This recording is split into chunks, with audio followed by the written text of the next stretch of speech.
Olá, no programa de hoje, os mais recentes movimentos em destaque na cena política nacional. As mudanças anunciadas no governo Lula e as apostas do presidente para a sucessão. A pré-candidatura de Flávio Bolsonaro e as divisões na oposição. O PSD fortalecido e as repercussões do inquérito do Banco Master.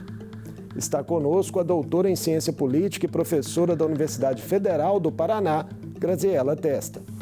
Bem-vinda de volta ao mundo político, Graziela. Um prazer recebê-la. Muito obrigada, Marca. É sempre um prazer estar aqui e ver as assembleias fazendo essa função também de difusão política e de debater política nacional. Uma honra para nós recebê-la. Graziela, o presidente Lula inicia o último ano de seu mandato liderando as pesquisas de intenção de voto há 9 meses da eleição. Mas as divisões no país ainda são latentes na avaliação do governo entre quem aprova ou reprova a gestão, mesmo com indicadores econômicos positivos. No quadro de momento, a seu ver, há um claro favoritismo para o presidente Lula ou mais elementos que indiquem aí outra disputa bastante acirrada? Se a gente tivesse que escolher agora e fazer uma aposta, fosse obrigado a apostar, apostaria certamente no incumbente, no presidente Lula. Mas eu não apostaria nada. Se eu não fosse colocada contra a parede, eu não colocaria meu dinheiro nisso, porque essa distância das eleições, isso já é uma coisa geral, né, que a gente tem em comportamento político. Essa distância das eleições, via de regra, diz muito pouco, né? Então, o que as pessoas pensam agora pode mudar muito até o período eleitoral e tem muita água para rolar, muita coisa para acontecer. E a gente sabe que está num contexto específico, agora falando mais do quadro atual, que a gente tem duas partes da população que estão muito decididas a respeito do que elas querem, né? E a gente tem uma terceira parte que é aquela que ainda pode mudar de ideia, e essa parte parece que vai achatando mais ao longo do tempo. Então, a tendência é que a gente tenha um resultado eleitoral apertado, e ainda que se possa falar hoje de um favoritismo do Lula, é um favoritismo apertado, não é algo como... não vamos pensar que nada está ganho ou nada está decidido, mesmo que continue ou que mude o candidato indicado pela direita até então. Vários ministros, né, estão de saída do governo para ficarem à disposição de projetos eleitorais nos estados. Rui Costa, Gleisi Hoffmann, Fernando Haddad e Simone Tebet, entre eles. O quanto os palanques regionais, Graziela, podem ser determinantes nesse processo de reeleição do presidente? Eles são importantes, sobretudo quando a gente fala desses nomes, a gente está falando normalmente de nível de Estado, né? Então, eles são importantes, a gente não pode negar um pequeno grau de importância, mas a gente sabe que no nível local isso é mais fundamental. A gente falar dos cabos eleitorais de nível microcosmos ali, locais, são mais importantes, esses já estão mobilizados há algum tempo. Me parece que essa busca do governo por desincompatibilizar esses nomes mais fundamentais gira em torno de realmente tentar consolidar uma presença no Estado e manter e fortificar a sua existência nesses contextos. Eu queria relembrar, eu acho que a gente está falando muito pouco disso, Marco, isso precisava muito ser lembrado para as próximas eleições, que a gente está no processo de aumento da cláusula de desempenho. Então, os partidos estão se mexendo e estão preocupados com isso também, né? Para além da cláusula de desempenho, que está indo para 2,5% aí nas próximas eleições, o cálculo que é feito para a distribuição do fundo partidário e do fundo eleitoral é feito com base na bancada da Câmara dos Deputados, sobretudo. Tem uma porção pequena que é Senado, mas o grosso é a bancada da Câmara. Então, eu apostaria que essas tentativas de ter uma liderança estadual é mais voltada para conseguir uma bancada relevante na Câmara, que está sendo a menina dos olhos para os partidos que querem se consolidar como partidos relevantes nesse contexto que a gente está diminuindo muito rapidamente o número de siglas. A gente tem visto, inclusive, partidos muito tradicionais ameaçados nesse momento, né? O PSDB é um deles, partido que já governou o país por alguns mandatos, mas vem num processo de perda progressiva de espaço e agora acho que definitivamente ameaçado, né? Tendência é essa, se não conseguir se mexer bem para chegar no mínimo ali que a cláusula de desempenho vai estabelecer para o ano de 2026, vai precisar ou federar ou fundir. E quando a gente começou, quando essa reforma foi pensada lá em 2017, já era pensada no sentido de aglomerar pessoas que pensam diferentes em torno de menos legendas. Então não era, a gente não quer reduzir a representação política.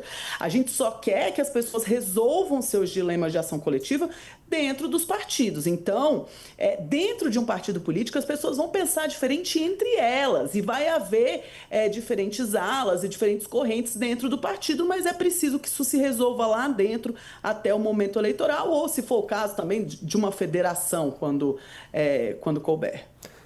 Quais tendem a ser, voltando ao governo Lula, Graziela, as principais apostas nas articulações com o Congresso e no diálogo com a sociedade para esse ano de 2026? Nós tivemos a mensagem presidencial enviada nesta segunda-feira, última ao Legislativo, e ali o governo pede prioridade a algumas pautas: fim da escala 6x1, regulamentação do trabalho por aplicativos e PEC da segurança pública. Quando a gente fala da 6x1 e do trabalho por aplicativo, quando a gente fala em geral desse mundo do trabalho, a gente está falando do coração do que divide ideologia política, até daquela divisão mais clara, que agora ela ficou um pouco mais confusa, que a direita deslocou do liberalismo econômico para um conservadorismo social, mas quando a gente fala do mundo do trabalho, a gente está aí no coração do que divide os partidos ideologicamente. Acho muito difícil que o PT, o presidente Lula ou o governo como um todo, pensando na base, consiga mexer em temas muito fundamentais. Pode ser que consiga fazer algumas mudanças subsidiárias nesse momento, mas ele precisa denotar essa tentativa, não tem nenhuma dúvida, Certamente vai se fiar muito na redução do imposto de renda, e na isenção do imposto de renda de até R$5.000 na campanha. E com relação à segurança pública, talvez seja o tema mais delicado quando a gente fala do governo, que talvez seja o tema que mais que a direita ganha mais força diante da esquerda, ainda que não haja, eu pelo menos, como professora de ciência política, como alguém que gosta muito de ver programa de governo, ainda não tenha visto uma proposta clara e que traga subsídios para uma resolução mais concreta das questões da população que é afetada, que é atravessada por questões de segurança pública. Há propostas em tramitação, mas é um tema que pode pegar no calcanhar de Aquiles do governo, e isso, isso pode ser uma questão em ano eleitoral, em que a gente sabe que pode ter apelos eleitoreiros para ações que deveriam ser coordenadas em termos de política pública. Ao longo desses últimos 3 anos, Graziela, o governo não conseguiu consolidar uma maioria sólida, digamos assim, no parlamento, uma maioria realmente mais clara e menos ocasional. E a relação com os presidentes da Câmara, Hugo Motta, e do Senado, Davi Alcolumbre, vem sendo marcada também por um constante morde-a-sopra. Como o contexto eleitoral pode influenciar os ânimos e os rumos dessa relação entre os poderes? O contexto eleitoral pode mudar um pouco como a clivagem se organiza, porque em ano de eleições, a questão regional ela fica muito relevante, sobretudo porque a gente tem hoje no Brasil, e isso é algo relativamente novo, um posicionamento muito mais pró-Lula regionalmente, quando a gente fala do Nordeste, e muito mais antipetista quando a gente fala de Sul. E ali o Centro-Oeste e o Sudeste ficam um pouco, nesse sentido, ficam menos claros, mas também tem regiões dentro dos estados que vai ter essa pegada. Então, esse posicionamento no nível local vai refletir certamente nas eleições, e isso impacta na atuação parlamentar, não tenho dúvida. Agora, a dificuldade de construção de coalizão é uma questão, sobretudo, institucional, Marco, não tem nenhuma dúvida disso. Nenhum presidente da República que assuma vai governar com facilidade, porque reduziu as prerrogativas que o Executivo tem para construir coalizão. Os cargos ministeriais são menos desejáveis porque tem menos orçamento discricionário disponível, já tem uma porção, por assim dizer, de cada parlamentar para executar a emenda das suas bases, então ele depende muito menos do Executivo, e o Executivo já há algum tempo não tem todas aquelas facilidades que ele tinha com medidas provisórias, quando podia promulgar e editar redefinidamente. Então, tudo aquilo que a gente interpretou como sendo elementos à disposição do Executivo para conseguir realizar a construção da coalizão, essas ferramentas estão diminuindo, né? Então é natural que seja mais difícil construir coalizão. A gente está falando também num contexto em que a gente tem o presidente da República de um partido que é diferente do maior partido do Congresso, que é um desafio em qualquer lugar do mundo, né? E muito especialmente no nosso sistema hiperfragmentado. Então, o ano eleitoral traz também a questão regional para esse caldo, só que a questão regional com essas vai ser muito difícil para os partidos que estão se tornando maiores agora se consolidarem em torno de um nome para trazer as suas bancadas regionais, né? Então, alguém que vem com um partido tão grande que em alguns estados do Brasil está mais tendencioso a apoiar Lula, em outros estados do Brasil está mais tendencioso a apoiar seu oponente, seja ele Tarcísio, seja ele Flávio, seja ele quem for, vai ser muito mais difícil para esses partidos consolidarem um nome, né? E aí pode ser que até facilite um pouco na governabilidade. Vamos ver. Né? Eu acho que também está tudo muito nebuloso do ponto de vista ainda da escolha do nome da direita, ainda que se insista que é Flávio, mesmo o Tarcísio tendo assumido, até o prazo da desincompatibilização eu ainda olharia com algum cuidado essa decisão e esse apoio de Bolsonaro. Quando passar o prazo para Tarcísio se desincompatibilizar, e todos os outros governadores também, evidentemente, aí a gente vai ter um cenário mais claro para tentar pensar e interpretar esse momento tão delicado de pensar política, né? Pois é, vamos falar mais então dessa oposição, né, dividida nesse momento.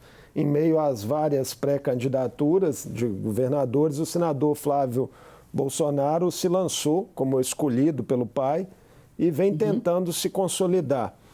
Foi um gesto, Graziela, mirando aí manutenção do controle desse campo político? Seria essa a ideia por trás dessa candidatura?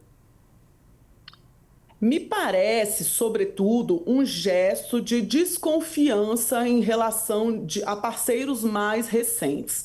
Então, Bolsonaro passa por um momento muito delicado pessoalmente, muito delicado de saúde também, e tem muito poucos parceiros de longa data. Né? Num contexto, pensando no tamanho da carreira política de Bolsonaro, com mais de 30 anos de duração, Tarcísio talvez hoje seja um dos parceiros de mais longa data, mas ainda assim muito recente. Né? Então, eu interpreto essa escolha, sobretudo, como uma questão de confiança. Né? Que na sua família tem uma confiança plena que ele não teria completamente se indicasse outra pessoa, e medo de perder essa função de ser o capitão da direita, né? Seja lá o partido que for, né? Uma visão um pouco menos institucionalizada e mais personalizada da direita que está em torno da figura de Bolsonaro. Essa personalização ela se traduz na sucessão hereditária. Isso é tão antigo quanto o Estado moderno. Mas para mim parece uma questão de confiança e, de novo, eu ainda veria com algum cuidado, que ainda há possibilidade disso mudar. E se não mudar, é uma construção que pode ser também para o futuro, Marco, porque mesmo que isso, se agora a gente tem um incumbente com uma chance relevante de peitar o candidato da direita, é mais difícil pensar quem é o candidato óbvio da esquerda em 2030. Né? Então, também essa construção, trocando um futuro certo por um presente duvidoso, a escolha de Flávio talvez fizesse mais sentido de alguém que fizesse esse cálculo. Agora, nessa questão familiar, tem uma pimentinha aí, que é o fato da primeira-dama, ex-primeira-dama Michele Bolsonaro, não ter até agora dado nenhuma declaração formal de apoio ao enteado, né? E ela é lembrada também para outras composições. E ela é fundamental se o bolsonarismo quiser buscar novos eleitorados, porque eu quero e gosto de lembrar sempre que o calcanhar de Aquiles do bolsonarismo na eleição apertadíssima que elegeu Lula para o terceiro mandato foram as mulheres.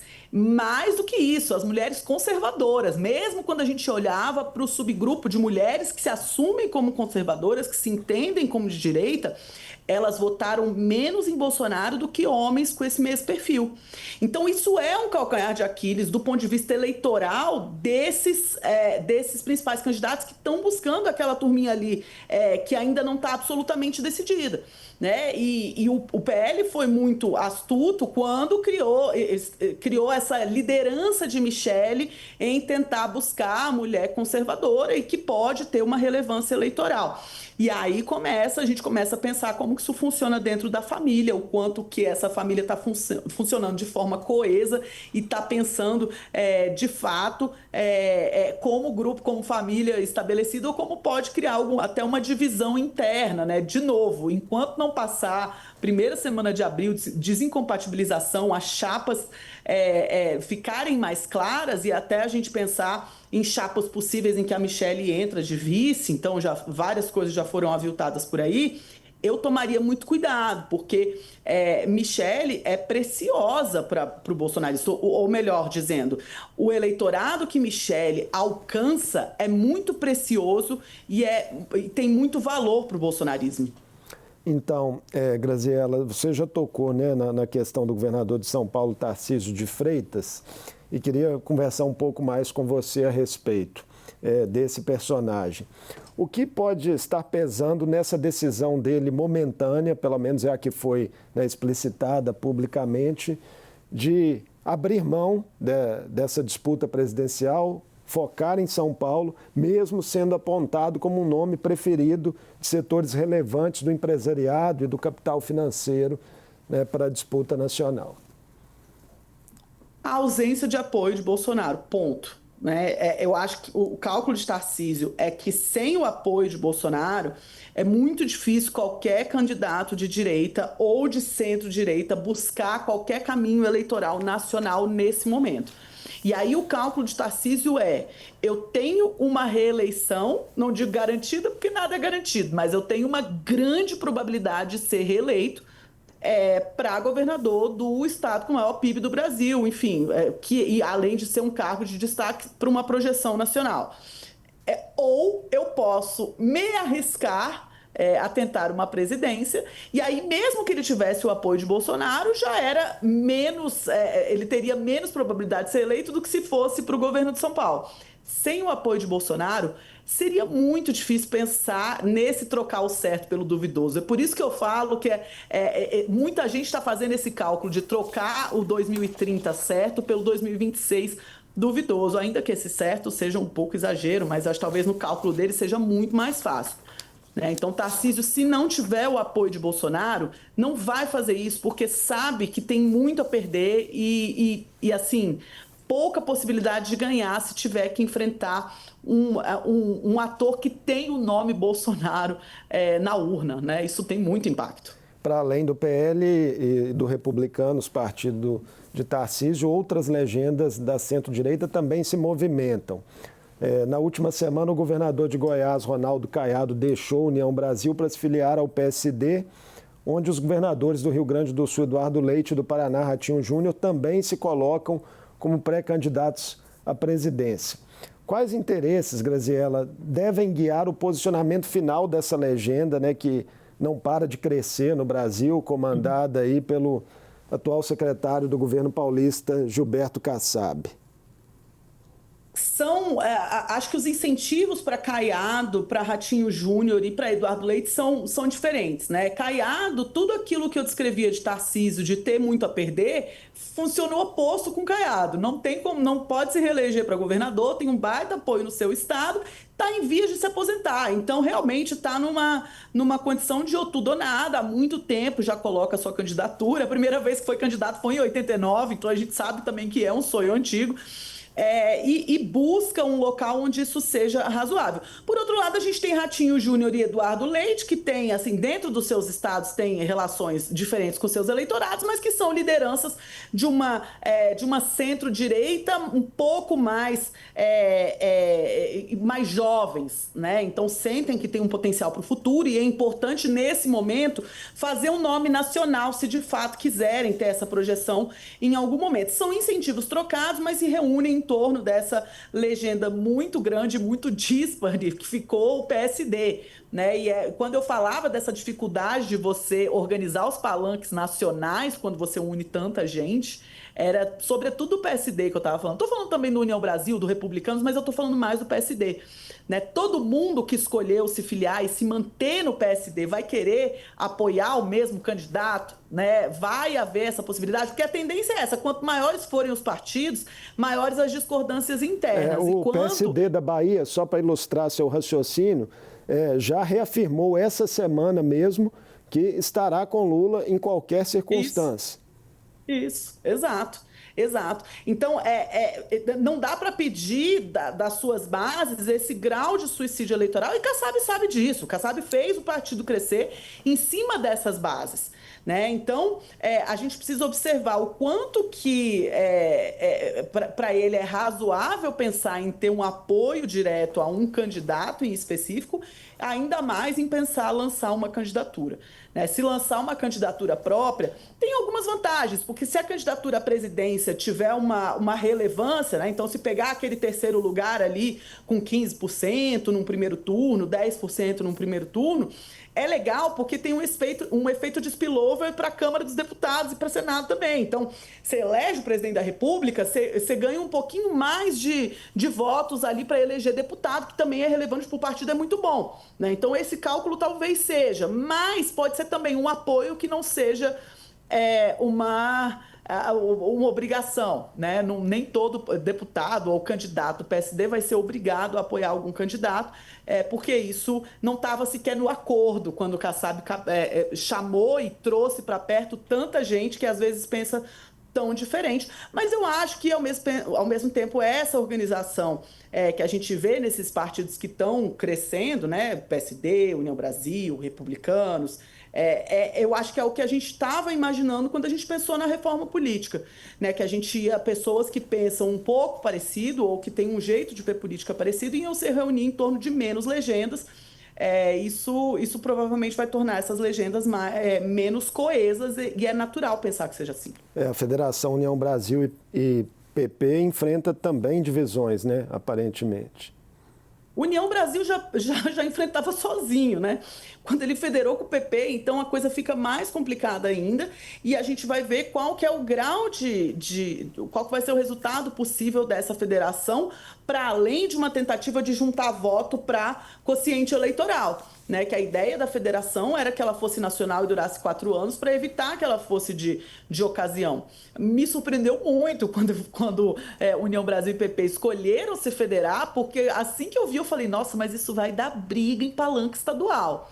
Né? Então a gente tem que ver o quanto que esses partidos estão adequando as suas estratégias aos novos incentivos, ou eles ainda estão pensando em termos de incentivos antigos, tratando a federação como coligação. Se eles fizerem isso, me parece que eles têm mais a perder do que a ganhar, porque isso pode gerar mudanças na janela partidária. Isso pode gerar um incômodo nas suas bases e as bases pensarem, bom, eu não preciso necessariamente ficar aqui, na janela eu caio fora porque isso vai me dar problema no meu eleitorado.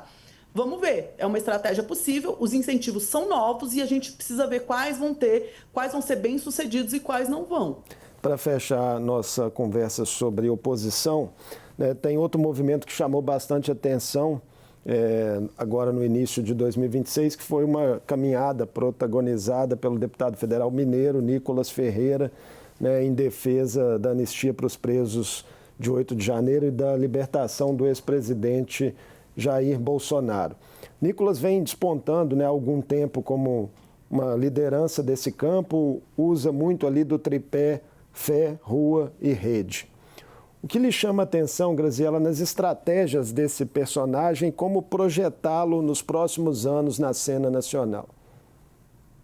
Esse messianismo foi algo que teve muito presente na campanha de Bolsonaro também, né? Então, esse elemento mais místico e toda a coisa da religião, e isso é algo que Nicolas aprendeu a mobilizar muito bem. e que atua de forma muito efetiva, né? A gente sabe que o Nicolas tem um carisma absolutamente inegável e uma habilidade com redes sociais que também é quase que de berço, né? E tudo isso pode projetá-lo para um futuro político muito relevante e de destaque na cena da direita. Mas muita coisa tem para acontecer até lá. E a gente já teve muitas promessas jovens na política que não se realizaram em outros momentos, né? Até eu gosto de lembrar sempre que para o Senado, para a presidência da República, para alguns cargos de relevo, você precisa ter pelo menos 35 anos. Collor passou ali no limite, né? A gente já teve algumas tentativas, inclusive, de exercer presidência da Câmara que foram vetadas, porque a presidência da Câmara está na sucessão presidencial e, portanto, teria que ter pelo menos 35 anos, então teria que ser um plano de mais longo prazo para Nicolas. Essa recusa do deputado, inclusive, de alçar um cargo para o executivo, me pareceu que reafirma essa posição dele de buscar esse messianismo e essa pauta muito ideológica, né? Porque a gestão, quando a gente fala de executivo, o campo da gestão, evidentemente, que tem pautas que são políticas, que tem ideologias, a relação com empresas, o tamanho do Estado, o que vai ser função do Estado. Mas tem muita coisa que é gestão, né? Que é tocar a coisa, que é conseguir mobilizar a equipe, que é mais administração pública. E eu não sei se ele tem a preocupação, se ele quer mexer com isso, se ele quer sofrer com os possíveis resultados negativos. É melhor a arena do falar, né? A arena das ideias, que é a do legislativo, pelo menos foi esse cálculo dele nesse momento. Né? Caminhando aí para o encerramento da nossa conversa, infelizmente o tempo passa rápido, Graziela, mas queria terminar com um assunto que está quente no noticiário nacional, o inquérito do Banco Master no Supremo Tribunal Federal, que está sob a relatoria do ministro Dias Toffoli, que vem enfrentando aí muitas críticas na opinião pública em virtude de ligações, né, de sua família com fundos, né, que tinham ali relações também com a instituição financeira. Como isso tem impactado na imagem do Supremo, que já está há algum tempo, né, sob ataques de setores da sociedade, de grupos políticos como a extrema-direita, que faz, inclusive, de impeachment de ministros do STF uma pauta eleitoral para esse ano de 2026. Perfeito. Essa é uma agenda que tem sido quase que prioritária, pelo menos no discurso da direita, né, de buscar uma maior accountability do do Supremo Tribunal Federal. E certamente, a despeito de ser colocada de um jeito muito mal feito, né? Então, todas as vezes que eu vi grupos pedindo impeachment de ministros, havia muito poucos argumentos diretos e muito claros para isso. Parece que agora o STF se coloca com esses argumentos, né? Fornece aqueles argumentos e certamente a gente precisa ter ferramentas para regular essas relações dos ministros do Supremo, sobretudo com a iniciativa privada, para evitar esses momentos de deslegitimação de uma instituição e de, enfim, um novo desgaste institucional que a gente já viu o Executivo sofrer e a gente já viu o Legislativo sofrer. Né? O judiciário precisa estar tão sujeito à contabilidade, tanto vertical quanto horizontal, que os demais poderes, e precisa saber também que está numa posição de vulnerabilidade no atual contexto de relação de poderes no Brasil. Às vezes não se porta como se assim fosse. Vamos ver se sai o código de ética, né, que está sendo proposto pelo ministro Fachin. Exatamente. Perfeito. Então, muito obrigado por mais essa conversa conosco, Graziela, dando aí um panorama geral, né, da cena política nacional nessa largada de 2026, um ano muito movimentado. Esperamos contar com você em outras oportunidades. É sempre uma honra e uma alegria estar com vocês e poder debater política de um jeito muito, muito voltado para a valorização do legislativo e entendendo o papel das arenas estaduais nesse contexto maior da política nacional. Obrigada, Marco. A gente que agradece. Eu conversei com Graziela Testa, cientista política e professora da Universidade Federal do Paraná. Falamos sobre movimentos do governo Lula, da oposição, de partidos de centro e do Supremo Tribunal Federal que marcam a cena nacional na largada de 2026. O Mundo Político fica por aqui. Obrigado por nos acompanhar e até o próximo programa.